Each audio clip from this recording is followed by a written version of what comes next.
That's not identical, the title of the talk here on the slide and the one in the abstract. I chose to change it a bit. Anyway, so what I'm going to present you today is my pet project, because in Switzerland I'm responsible for immunoglobulins and isolation of plasma immunoglobulins, and this is now again coagulation factors, and I will continue with hemophilia A as a coagulation factor. And I thank Etiana specifically that she introduced hemophilia A, because I was not intending to do that.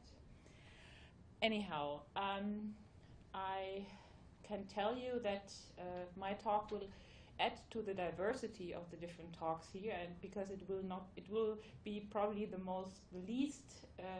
talk that will contain the least immunological data that you will see today.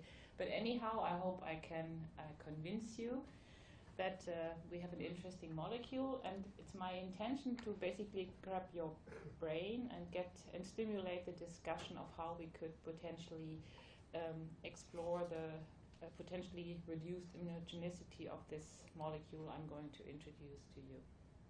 So, but before I do that, I will shortly set the basis.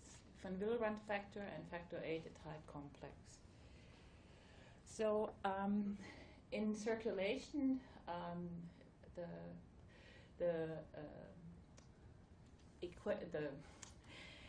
factor VIII and von Willebrand are von Willebrand factor is basically in a 30 to 50-fold molar excess, meaning that the vast majority is in the systemic circulation, and it has about a half-life of 17 hours. Factor VIII just is about 50-fold reduced, and if it's on its own, it has a very rapid clearance, and it will be cleared by the blood system within 2 hours. But since they have such a high affinity to each other, here's the KD. The equation is on this side, so about 95 to 99% of factor VIII is actually bound to von Willebrand factor, and that's why the half-life of factor VIII is around 17 hours, because clearance will take place through the complex. And that's a very important notion. It has been published that von Willebrand factor has an immunoprotective effect on factor VIII, and two papers from Sébastien Lacroix in 2012 and 2013 have nicely worked that out. So what he did, he used factor VIII deficient mice and immunized them. And here we have the factor VIII von Willebrand ratio in a 50 molar excess, and here factor VIII alone. And you see clearly that statistically significantly different. If you have the factor VIII bound to von Willebrand factor, the immunogenicity is greatly reduced.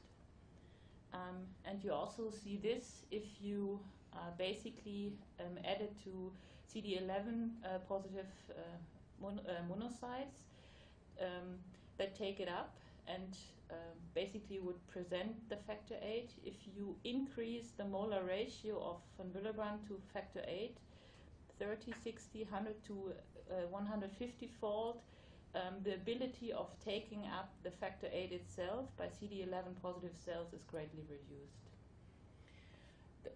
In the next publication, they looked for potential clearance receptors of factor VIII, and it has been published very recently that CD206 is basically one of the clearance receptors recognizing glycan structures on factor VIII, and here they have depicted different recombinant factor VIII molecules, helixate, adVIII, and rFVIII, and you see that with a fairly similar KD, they all bind to one of the clearance receptors.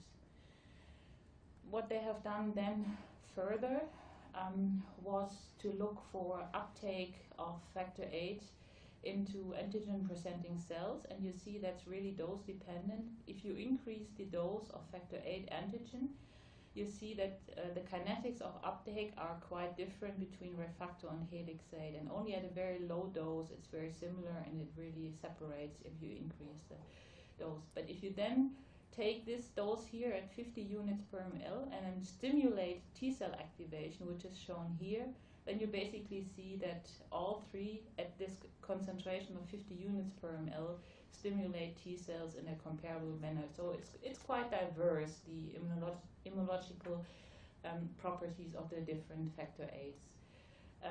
What they have also done is used hemophilia A mice and immunized the hemophilia A mice. And what they could show is that the level of total antibodies to factor VIII or inhibitory antibodies to factor VIII is quite different between different factor VIII concentrates. Again, they've investigated helixate, adVIII, and rFVIII, and you see the total antibody titer and as well as neutralizing antibody titer for rFVIII is much better than adVIII or helixate and is largely statistically significant. However, these are all preclinical systems and by no means predictive. So what are we going to do in order to show predictive immunogenicity of a factor VIII? Which preclinical experimental systems do we use? In vitro systems, ex vivo systems, animal systems. You see the data, even if you detect differences like here, in terms of T cell stimulation at levels of factor VIII of around 50 units per ml, the T cell stimulation will be the same. So is a difference like that meaningful? Is a difference like that here meaningful? Clinical studies like the rodent study or the PetNet studies have shown that in terms of immunogenicity, this full length factor VIII concentrates helixate or adVIII are not different from the B domain deleted rFVIII. So is what we see in preclinical animal models by any means predictive for the situation later on in humans? So that's the dilemma we are in. Factor VIII, the structural properties basically are the basis for its immunogenic potential. It's very heterogeneous. It comes along in fragments, aggregates. The B domain itself generates heterogeneity by the length, but also by the glycosylation. Also, it's a very labile molecule because it easily falls apart in heavy and light chain. And all of these entities contribute to the potential immunogenicity of factor VIII because it's then very rapidly taken up and presented to the immune system. CSL Behring has thought about how to improve a recombinant factor VIII and has changed quite a bit. So we have basically designed a molecule that has a very strong affinity to von Willebrand factor. It has a faster and more efficient binding to von Willebrand factors, you will see.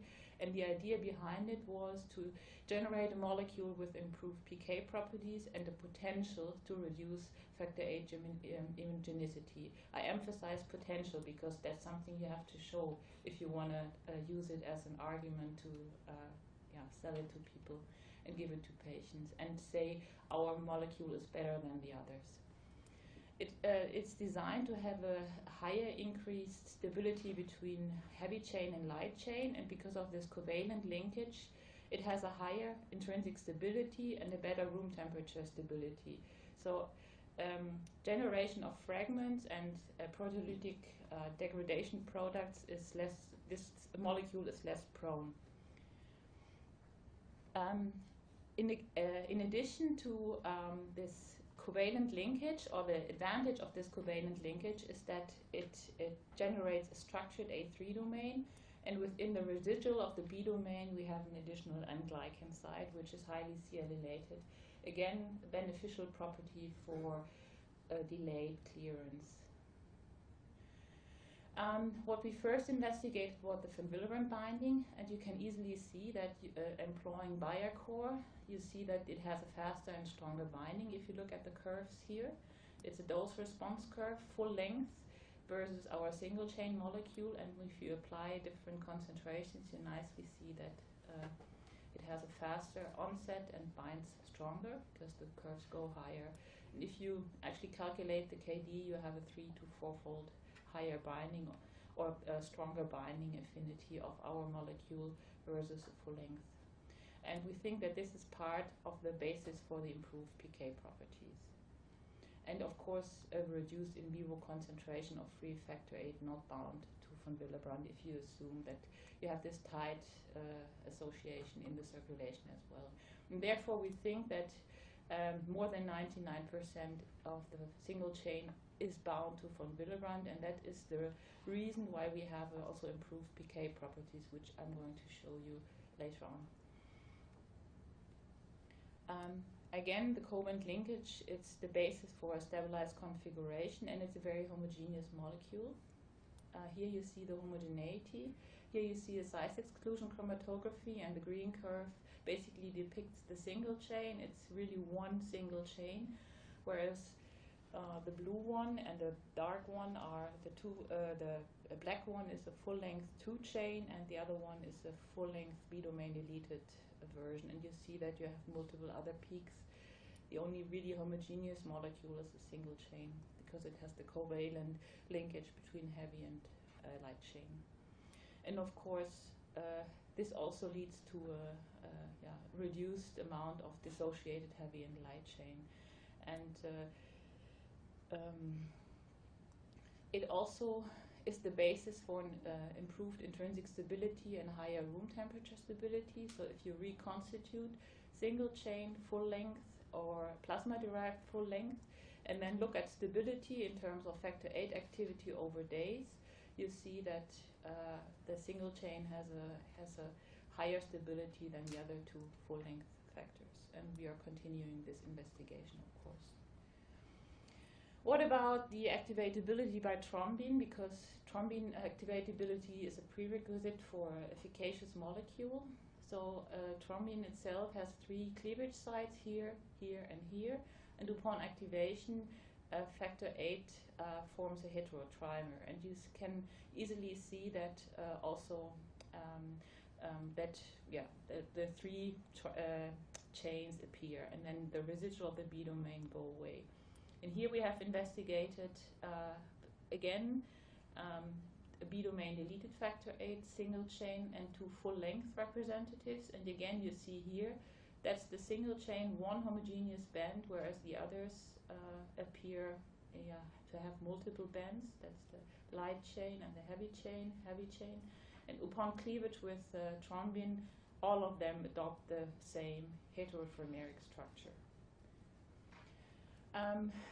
We have then investigated the thrombin activation capacity of the single chain versus 2 full-length representatives. And you can do that by measuring thrombin generation in vitro, and you see that there's no difference. Meaning also that the kinetics of thrombin generation are the same, and the covalent linkage, the single chain, doesn't impair the activity. The same holds true for efficacy. We tested various different molecules in hemophilia A mice. You cut basically the tip of the tail, and the mice start to bleed, and then you dose different factor VIIIs in different dosages, and then you measure total blood loss through the tail tip, and you basically see that with increasing doses, the efficacy to reduce the blood loss for all of the 4 or 5 molecules is virtually the same. There's no difference. As I already told you, we designed the molecule to have improved pharmacokinetics, and here I depict the preclinical PK in 3 different species, hemophilia A mice, rat, and monkeys. And you basically see that compared to a full-length molecule, the AUC is about 2-fold higher and also 2-fold longer half-life in mice. The same holds true for rats. And here are the numbers for monkeys. You have a greatly reduced, factor 2 reduced clearance compared to full-length factor VIII, but also the AUC is about 1.6-fold higher, and this translates into a 1.4-fold longer half-life, meaning that the design really turned out to to generate a molecule with improved PK properties. And currently it's in clinical investigation to see whether this also holds true in humans. And this prolonged PK also sets out or continues to show prolonged pharmacodynamics. So here we used hemophilia A mice and treated them, and then we basically looked for occlusion of the mesenterial artery, and by measuring time after by measuring thrombin generation or the occlusion rate, you see that compared to the full length, the single chain acts longer. Basically here over days, it's 6 days. It's still it can generate thrombin at 6 days, whereas the other one is less good, and the occlusion rate is the same. So single chain factor VIII has improved intrinsic stability, improved von Willebrand binding affinity, and the improved half-life, and all of the 3 good properties could impact its immunogenic potential. But how are we going to test this? That's the big question. How are we going to address that in terms of relevant preclinical in vitro, ex vivo, or animal systems to really show something that has predictivity for the clinic? That's the big question. Thank you very much. Oh, you're not going to answer it? No, I had hope.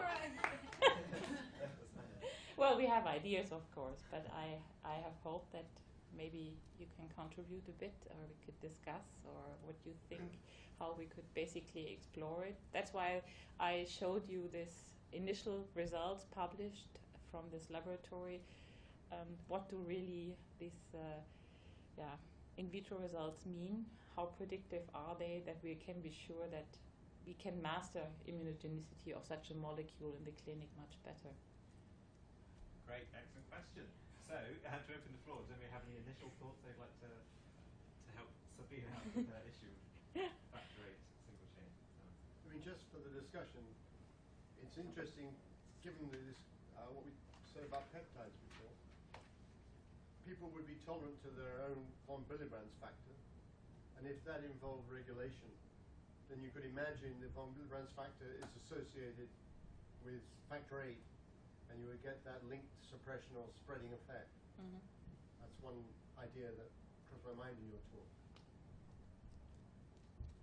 Is that an idea that you that we could potentially find acceptable? Yeah. I guess that with existing factor VIIIs, there would still be von Willebrand factor associated with factor VIII. Yeah. That isn't single chains, and that you still have the issue of immunogenicity there. I see. So it's not that there are some factor VIII molecules that are not associated with von Willebrand. Some of the chains. It's less you said or there are lots more. of bits. Pardon? You said that Only the intact one is associated, and as soon as it falls apart or dissociates, it detaches and those from. bits wouldn't have von And Willebrand those, in the other. yes, exactly. Okay, I get your point. And the different recombinant factors have, of course, a different affinity to von Willebrand factor. If you would increase the affinity, you would probably automatically decrease the amount of free factor VIII or fragments thereof, and then also the potential immunogenicity by lowering the potential to have uptake in antigen-presenting cells and then T-cell stimulation. But if you show that in vitro, does this really translate into the in vivo situation? That's the big question. And what do we need to show in order to sort of So just, you know how I've been lamenting, oh, we don't have an animal model, it's so bad. I think if you talk with people who deal with these and similar issues, one thing is very clear, animal models are not good models for whatever happens in the human. I mean, if you ever want to have your product out, yes, you need to show that you don't have immunogenicity in the animals, but what then actually really happens in the human is the question. Yeah, and this initial paper showed this highly statistically significantly lower antibody titer of one factor VIII concentrate, but in the clinic it doesn't really turn out to be like that. So have you tried to humanize mice? No, that's also of course one thing we are thinking of.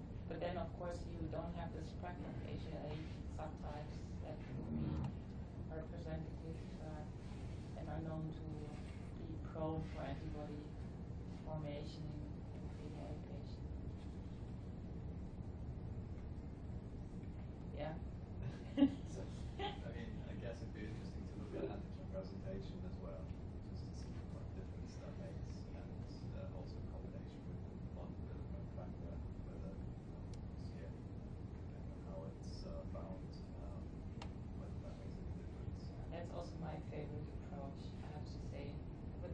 actually expect the development of neoepitopes, because all of the different molecules are engineered in a different way and could potentially also generate new antibody, or could present or be neoepitopes that could generate novel antibodies. That, yes, that's indeed something that's at least my preferred. Yeah, and I think being entirely predictive is probably not possible with the intro level preclinical assays. But I think where the expectation lies, perhaps from the regulators and maybe also not for example the company, is to get a better mechanistic understanding of some of the underlying mechanisms that are going on. And as well, one has to see how that sort of then develops as the program progresses, but that information obviously is then available to use at any stage of program cycle. So as usual, I don't expect any assay to say, well, it's going to be immunogenic or not immunogenic, or You can only do it relative to each other. yeah. And to answer very specific questions, I guess, in relation to antigen presentation or T-cell activation or cytokine production or whatever the question is you're asking, but together that information can then piece the answer. Carol. I have a question. I just want to flip it around. Let's say, accept that your mice aren't going to predict what's going to happen in humans, except for your mechanism of action.